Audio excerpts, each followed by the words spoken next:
கிறிஸ்துவுக்குள் பிரியமானவர்களே, உங்கள் அனைவரும் ஆண்டவராகிய இயேசு கிறிஸ்துவின் நாமத்தினாலே இந்த வாரத்தின் காலங்களுக்கு உங்களை அன்போடு அழைத்துக் கொள்கிறேன். கர்த்தர் தாமே இந்த மாதத்தை தேவன் நமக்கு கிருபையாக கொடுத்திருக்கிறார். இந்த வருஷத்திலே நாம் 7 மாதங்களை கழித்து இந்த 8ஆம் மாதத்திற்குள்ளாக பிரவேசிக்கும் பெரும் பாக்கியத்தை தேவன் நமக்கு கொடுத்திருக்கிறார். இந்த நாளிலுமாய் கூட நாம் தியானித்துக் கொள்ளத்தக்கதாக நான் தெரிந்து கொண்ட சில வசனங்களை என் சொல்லத்தில் சொல்லிவிட்டு அப்புறமாய் நாம் தியானத்துக்காக கலந்துதான்.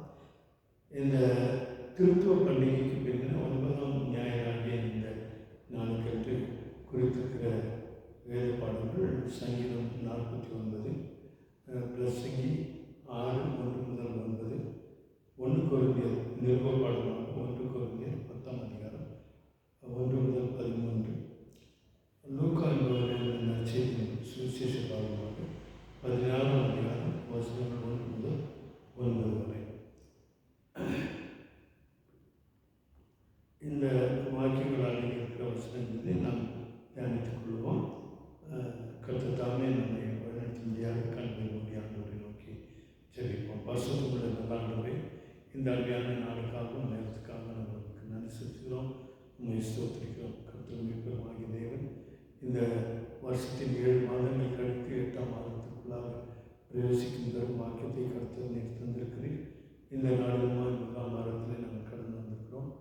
இந்த நாளிலும் நாங்கள் கேட்கிற செய்திகளுக்கு ஏற்ற கர்த்தாவே நலன்களை நாங்கள் பெற்றுக் கொடுத்ததாக ஆவியானவர் எங்களுக்கு நீர் உதவி செய்து வழிநடத்த எங்களை ஜெபிக்கிறோம். அடியனை மறுத்து நீர் வழிபட்டு உடைய நாமத்தை பயன்படுத்திக் கொள்ளும். ஆசீர்வதி இயேசு கிறிஸ்துவின் மூலமே வேண்டிய சீர்களை நடத்தாம். அன்றாடவே நான் உங்களுக்கு குறித்த இந்த திருவசனங்களின் அடிப்படையில் எல்லாவற்றையுமா ஒட்டுமொத்தமாக நாம் பார்க்கும் பொழுது மனிதனுக்கு தேவையாக இருக்கிற காரியங்கள் ஒன்றே ஒன்றுதான். இன்றைக்கு நாம் எவ்வளவோ பிரயாசப்படுகிறோம், என்னென்னவோ செய்கிறோம், உலகத்தில் பல காரியங்களை நாம் செய்து எல்லாவற்றையுமாக சம்பாதிக்கிறோம்லாம் பண்ணணும். ஆனால் நம்முடைய அடிப்படையான நோக்கம் ஒரு கிறிஸ்தவனுக்கு அல்லது ஒரு கிறிஸ்துவை ஏற்றுக்கொண்ட ஒவ்வொரு விசுவாசிக்கும் அடிப்படையான நோக்கம் என்னவாக இருக்கும் என்றால், அது அவன் பரலோகத்துக்கு போகிறது தான் அவனுடைய முக்கியமான ஒரு நோக்கமாக இருக்கும். ஆகவே இந்த நான் கூறின இந்த வசனங்களின் அடிப்படையில் நீங்கள் பார்ப்பீர்களானால், குறிப்பாக சங்கீதங்களின் புத்தகம் 49ஆம் சங்கீதத்தில் நாம் பார்க்கும் பொழுது இந்த அடிப்படை சத்தியங்களை நாம் ஒன்றுபடி நாம் அறிந்து கொள்ள முடியும். இதை பாருங்கள்,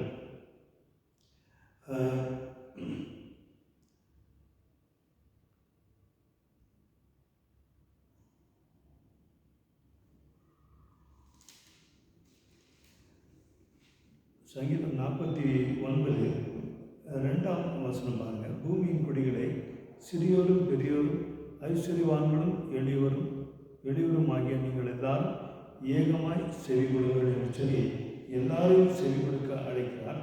அழைத்துவிட்டு சங்கீதக்காரன் என்ன சொல்கிறான், நான் என் வாய் ஞானத்தை பேசும், என் இருதயம் உணர்வை தியானிக்கும் என்று சொல்கிறார். மன்னிக்கும், என் வாய் ஞானத்தை பேசும், என் இருதயம் உணர்வை தியானிக்கும் என்று சொல்கிறார். ஆக 4ஆம் வசனத்தில் என் செவியை உண்மை மொழிகளாய் சாய்த்து என் மறைபொருள்களை சுரமண்டலத்தின் மேல் வெளிப்படுத்துவேன் என்று சொல்கிறார். ஆக அவருடைய செவி ஊமை வழியாக சாய்த்து மறைபொருளை சுரமண்டலத்தினாலே வெளிப்படுத்துகிறதாய் காணப்படுகிறது. அநேக ஊமைகளை கிறிஸ்துநாதன் தன்னுடைய ஊழிய காலங்களில் உபயோகப்படுத்தியிருக்கிறார். அதன் அடிப்படையில் நாம் பார்க்கும்பொழுது மத்திய சுவிசேஷத்தை ஒரு ஊமையை நான் வாசிக்க விரும்புகிறேன். அடிப்படையான நோக்கம் ஒரு விசுவாசிக்கு பரலோகம் என்று சொல்லி நான் உங்களுக்கு ஏற்கனவே சொன்னேன்.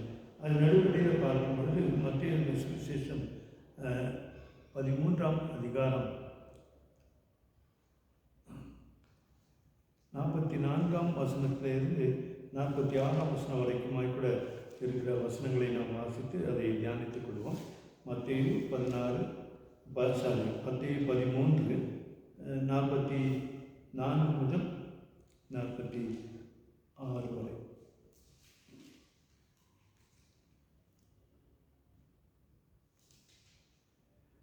மத்திய 13ஆம் அதிகாரம் வசனங்கள் 44 முதல் 46 வரை. முதலாவது நான் வசனத்தை வாசித்து வருகிறேன். அன்றியும் பரலோக ராஜ்யம் நிலத்தில் புதைத்திருக்கிற பொக்கிஷங்களுக்கு ஒப்பாயிருக்கிறது. அதை ஒரு மனுஷன் கண்டு மறைத்து அதை பற்றி சந்தோஷத்தினாலே போய் தனக்கு உண்டான எல்லாவற்றையும் விற்று அந்த நிலத்தை கொள்கிறான். அடுத்த வசனம், மேலும் பரலோக ராஜ்யம் நல் முத்துக்களை தேடுகிற வியாபாரிக்கு ஒப்பாயிருக்கிறது. அவன் விலை உயர்ந்த ஒரு முத்தை கண்டு போய் தனக்குண்டான எல்லாவற்றையும் விற்று அதை கொள்ளுகிறான்.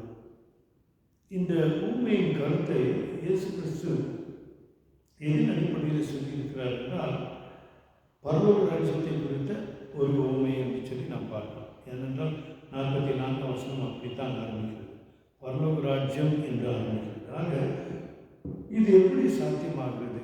அதாவது நான் ஒரு விசுவாசிக்கு அடிப்படையான நோக்கம் பரலோக ராஜ்யம் என்று சொல்லி ஆரம்பத்திலே நான் உங்களுக்கு சொன்னேன். அதன் அடிப்படையில் நாம் பார்க்கும் பொழுது இந்த ஊமை சொல்கிற காரியங்களை கவனியுங்கள். பரலோக ராஜ்யம் நிலத்தில் புதைத்திருக்கிற பொக்கிஷத்துக்கு ஒப்பாயிருக்கிறது. ஆக நிலத்திலே யாரோ ஒரு நிலைமையில பொக்கிஷத்தை புதைத்து வைத்திருக்கிறார்கள். அதை ஒருவன் அந்த நிலத்தை கொள்ளும்படியாக கடந்து போகும் பொழுது அந்த பொக்கிஷத்தை காண்கிறான். கண்டு அதை மறைத்து அதை பற்றி சந்தோஷத்தினாலே போகிறான். ஆக அந்த நிலத்தை கொள்ளும்பொழுது அவன் பார்த்து அந்த பொக்கிஷத்தை பார்த்து புதைந்திருக்கிற பொக்கிஷத்தை பார்த்து சந்தோஷப்பட்டு அவன் போய்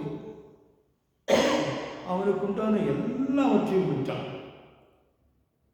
ஆக அவன் இந்த பொக்கிஷத்தை பெற்றுக்கொள்ளும்படியாக தனக்கு உண்டான எல்லாவற்றையும் அவன் விற்கவும் அவன் தயாராகிவிட்டான். விற்கவும் அவன் முற்பட்டு எல்லாவற்றையுமாக துறக்கவும் அவன் தயாராகிவிட்டான் என்று சொல்லி பார்க்கலாம். ஆக அவனுடைய எண்ணத்திலே அந்த பொக்கிஷம் தான் அவனுக்கு மேல் உயர்ந்ததாய் காணப்படுகிறது. ஒழிய அவனுக்கு இருந்த எல்லாமே அவனுக்கு இருந்த பல காரியங்கள், அதாவது அவனுடைய ஆசை, அவனுக்கு உண்டான எல்லாம் பற்றியும் அவன் விற்றான் என்று பார்க்கும் பொழுது அவனுக்கு இருந்த எல்லா காரியங்களையும் விட அவன் அந்த புதைந்திருக்கிற பொக்கிஷத்தை கண்டானே அதுதான் அவனுக்கு மென்மையாய்ப்பட்டது. ஆகவே எல்லாவற்றையும் விற்று அந்த நிலத்தை கொள்கிறான். நிலத்தை கொண்ட மாத்திரத்தில் அவன் அந்த நிலத்தில் புதைந்திருக்கிற பொக்கிஷமும் அவனை சார்ந்ததாய் போயிடும். ஆகவேதான் பரலோக ராஜ்யம் ஒரு நிலத்தில் புதைந்திருக்கிற ஒரு பொக்கிஷத்தை போல இருக்கிறது என்று சொல்லி ஆரம்பித்து கிறிஸ்துநாதர் நினைச்சார். உனக்கு உண்டான எல்லாவற்றையுமா கூட நீ விற்று அந்த பரலோக ராஜ்யத்தை சேர்த்துக்கொள்ளும் என்று சொல்லி சொல்கிறார். நீங்கள் இன்னொரு லூக்கா என்பவர் நற்செய்தி நூலில் நீங்கள் பார்த்தீங்க அப்படின்னா 16ஆம் அதிகாரத்தில் பரலோக ராஜ்யத்தை லூக்கா 16ஆம் அதிகாரம் வசனங்கள் 1 முதல் 9 வசனங்களிலே நீங்கள் பார்ப்பீங்கன்னா அங்கே ஒரு காரியத்தை நாம் பார்க்கிறோம். அங்கே ஐஸ்வர்யவான் ஒருவன் இருந்தான், அவனுக்கு உக்ரானக்காரன் ஒருவன் இருந்தான். அந்த உக்ரானக்காரனுடைய காரியங்களை நாம் பார்க்கும் பொழுது பல அநியாயக்காரனாக இருக்கிறான். ஆனால் ஞானமான ஒரு காரியத்தை செய்கிறான். அதை ஐஸ்வர்யவானும் மெச்சுக்கொள்கிறான். கடைசியில் அது எப்படி இருக்குதுன்னா 8ஆம் வசனத்தில் அநீதியுள்ள உக்ரானக்காரன் புத்தியாய் செய்தான் என்று எஜமான் கண்டு அவனை மெச்சிக்கொண்டான். இவ்விதமாய் ஒளியின் பிள்ளைகளை பார்க்கணும் இந்த பிரபஞ்சத்தின் பிள்ளைகள் தங்கள் சந்ததியில் அதிக புத்திமான்களாய் இருக்கிறார்கள் என்று சொல்லி இயேசு கிறிஸ்துநாதர் இந்த உண்மையை சொல்லிவிட்டு கடைசியாக எப்படி இருக்கிறார்கள் 9ஆம் வசனத்தில், நான் உங்களுக்கு சொல்கிறேன், நீங்கள் வாழும்போது உங்களுடைய நித்தியமான வீடுகளிலே ஏற்றுக்கொள்வார் உண்டாகும்படி அநீதியான உணவு பொருள்களால் உங்களுக்கு சிநேகிதரை சம்பாதியுங்கள் என்று சொல்லி. ஆக இந்த இடத்துல சிநேகிதரை சம்பாதியுங்கள் என்பதற்கும் மேலாக சிநேகிதரை சம்பாதிக்கிறதை காட்டும் நம்முடைய பரலோக ராஜ்யத்தை நாம் சுதந்திரித்துக்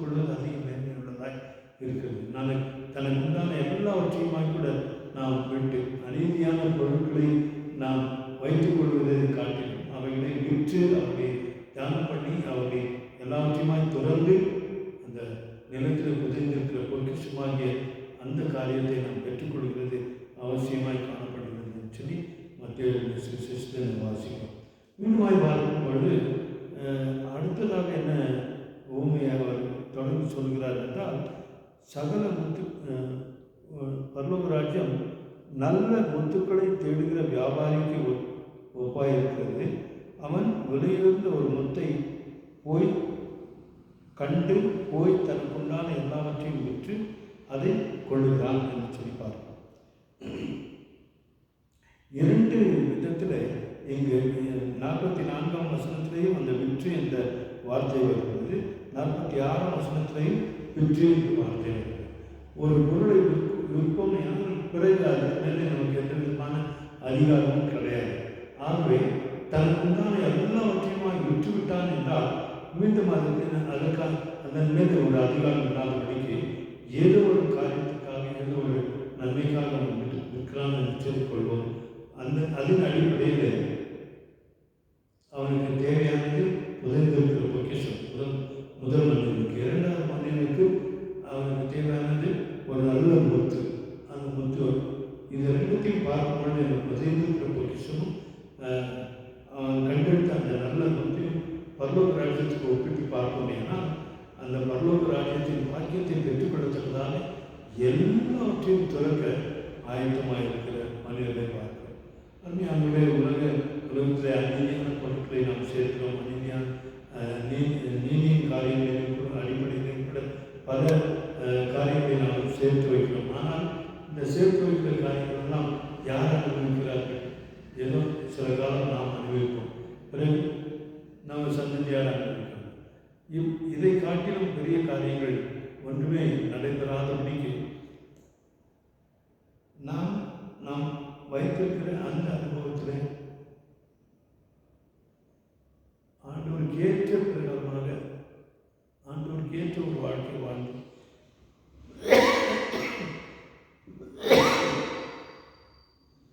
பரலோக ராஜ்யத்தை சுதந்திரத்துக் கொள்கிற ஒரு நல்ல பாக்கியத்தை நீங்கள் நான் பெற்றுக்கொள்ள நம்மை தேவன் அடைகிறார். ஆகவே நமக்குள்ள எல்லாவற்றையுமாய் கூட துறந்து பரலோக ராஜ்யத்தை நாம் பெற்றுக்கொள்ள தேவன் நமக்கு கிருபை செய்வாராக. கல்வி மொழி ஆண்டவரை நோக்கி நாம் ஜெபிப்போம். பரிசுத்தமுள்ள நல்ல ஆண்டவரே, இந்த அருமையான நாளுக்காக நேரத்துக்காக நமக்கு நன்றி செலுத்துகிறோம், உண்மை ஸ்தோத்திரிக்கிறோம். தாழ்மே என் மட்டிலே நீர் இடைப்பட்ட தயவுக்காக நமக்கு நன்றி செலுத்துகிறோம்.